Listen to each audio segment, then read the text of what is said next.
Yippee-Ki-Yay, movie buffs. Today, we're diving into the legendary action classic that redefined the genre hard. Released in 1988, this movie gave us Bruce Willis as the ultimate underdog hero and Alan Rickman as one of the most iconic villains ever. Let's jump into the madness of explosions, witty one-liners, and holiday cheer, Die Hard style. So, here's the setup. It's Christmas Eve in Los Angeles, and New York cop John McClane, played by Bruce Willis, is visiting his estranged wife, Holly, at her office party in the Nakatomi Plaza. Sounds like a simple holiday reunion, right? Wrong. Enter Hans Gruber, the suave, ruthless villain played by Alan Rickman. He and his crew take over the building, turning this corporate gathering into a hostage situation. McClane, being in the wrong place at the right time, becomes the only hope for these hostages. Oh, and did I mention he spends most of the movie barefoot? Yeah, that's a thing. The movie is a masterclass in tension and pacing. You've got McClane crawling through air ducts, using his wits to outsmart heavily armed terrorists, all while cracking jokes. And let's not forget the welcome to the party pal moment. These little quips make McClane so relatable and fun to root for. And Hans Gruber, easily one of the best villains of all time. Alan Rickman's performance is a chef's kiss. Whether he's charming the hostages or executing his plan with precision, you can't help but love to hate him. A New York City police officer tries to save his estranged wife and several others, taken hostage by terrorists during a Christmas party at the Nakatomi Plaza in Los Angeles. Nipped cop John McClane goes on a Christmas vacation to visit his wife Holly in Los Angeles, where she works for the Nakatomi Corporation. While they are at the Nakatomi headquarters for a Christmas party, a group of robbers led by Hans Gruber take control of the building and hold everyone hostage except John. At the same time, they plan to perform a lucrative heist. Unable to escape and with no immediate police response, John is forced to take matters into his own hands. On Christmas Eve, nipped detective John McClane Bruce Willis arrives in Los Angeles, hoping to reconcile with his estranged wife, Holly Bonnie Bedelia, at a party held by her employer, the Nakatomi Corporation. He is driven to Nakatomi Plaza by limo driver Argyle Devorah White, who says he will wait for McClane in the garage. While McClane changes his clothes, the tower is seized by a German radical, Hans Gruber Alan Rickman, and his heavily armed team, including Carl Alexander Godunov and Theo Clarence Hilliard JRB.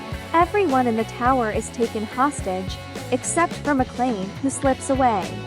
Gruber's men seal the building from the inside and take control of all elevators. They also cut off all communications to the outside. Gruber is posing as a terrorist to steal the $6 million in untraceable bearer bonds in the building's vault. He tries to get executive Joseph Takagi James Shigeta to reveal the access code, but Takagi refuses. Gruber executes him and tasks Theo with breaking into the vault. McClane witnesses the murder and one of Gruber's group, Tony Andreas Wisniewski, is sent after him. McClane gets on an under-construction floor and triggers the fire alarm to attract the police. But Hans calls 911, gives the fire code and cancels the alarm and disables the system. Holly's co-worker Harry Ellis Hart Bachner and Holly discuss in whispers that McClane is behind the events in the tower. Ellis has a thing for Holly. McClane kills Tony and takes his weapon and his radio, which he uses to contact the skeptical Los Angeles Police Department LAPD. Sergeant Al Powell Reginald Velgenson is sent to investigate. McClane kills 2 terrorists and discovers a bag of C4 and detonators. Powell, having found nothing amiss, is leaving when McClane drops a body onto his car. After Powell calls for backup, Dwayne T. Robinson Paul Gleason, the LAPD deputy chief, arrives with his team. Dwayne refuses to believe Powell's hunch that the person on the radio might be a cop to protect his identity. McClane had given an alias Roy, since he knew Hans could hear the radio transmissions. A SWAT team attempts to storm the building but is assaulted by the terrorists with rocket-launched grenades and other heavy arms. McClane throws some C4 down an elevator shaft, causing an explosion that kills some of the terrorists and ends the assault. News media picks up the story and unscrupulous reporter Richard Thornburg William Atherton arrives on the scene with a truck. Holly's co-worker Harry Ellis attempts to negotiate with Hans and gives him McClane's identity. But when McClane refuses to surrender, Ellis wants McClane to hand over the detonators back to Hans. Gruber kills Ellis. Gruber calls the police and tells them to release captured terrorists around the world, and wants choppers on the roof to take his men and the hostages to Laya. McClane catches Gruber checking explosives on the roof, but Hans pretends he is an escaped hostage and McClane gives him a gun. When Gruber attempts to shoot him, he finds it is not loaded. Gruber is saved by the intervention of other terrorists. McClane escapes but is injured by shattered glass and loses the detonators. Outside, FBI agents take control. They order the power to be shut off, which, as Gruber had anticipated, and this disables the final vault lock so his team can collect the bonds. The FBI agrees to Gruber's demand for a helicopter, intending to send gunship helicopters to eliminate the group. McClane checks the roof and realizes Gruber plans to blow the roof to kill the hostages and fake his team's deaths. Carl, enraged by the death of his brother Tony, attacks McClane and is apparently killed. Gruber sees a news report by reporter Richard Thornburg on McClane's children and deduces that he is Holly's husband. The hostages are taken to the roof while Gruber keeps Holly with him. McClane drives the hostages from the roof just before Gruber detonates it and destroys the approaching FBI helicopters.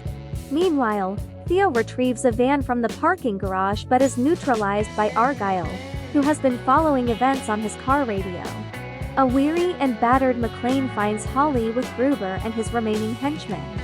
McClane surrenders to Gruber and is about to be shot, but grabs a concealed pistol taped to his back, and uses his last 2 bullets to wound Gruber and kill his accomplice. Gruber crashes through a window but grabs onto Holly's wristwatch. Gruber makes a last-ditch attempt to destroy the pair as McClane unclasps the watch and Gruber falls to his death. Outside, McClane and Holly meet Powell. Carl emerges and attempts to shoot McClane but is killed by Powell. Holly punches Thornburg when he attempts to interview McClane. Argyle crashes through the parking garage door in the limo and leaves with McClane and Holly.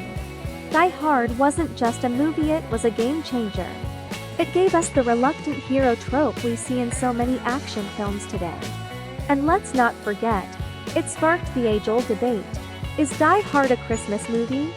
Let me know your thoughts in the comments. Whether you watch it for the action, the humor, or the holiday vibes, Die Hard is a must-watch. It's a perfect blend of thrills and heart, proving that sometimes the best gifts come with explosions. So grab some popcorn, maybe a glass of eggnog, and relive the magic of this iconic film. Thanks for watching. Don't forget to like, subscribe, and hit that bell for more movie breakdowns. Until next time, Yippee-Ki-Yay, and you know the rest.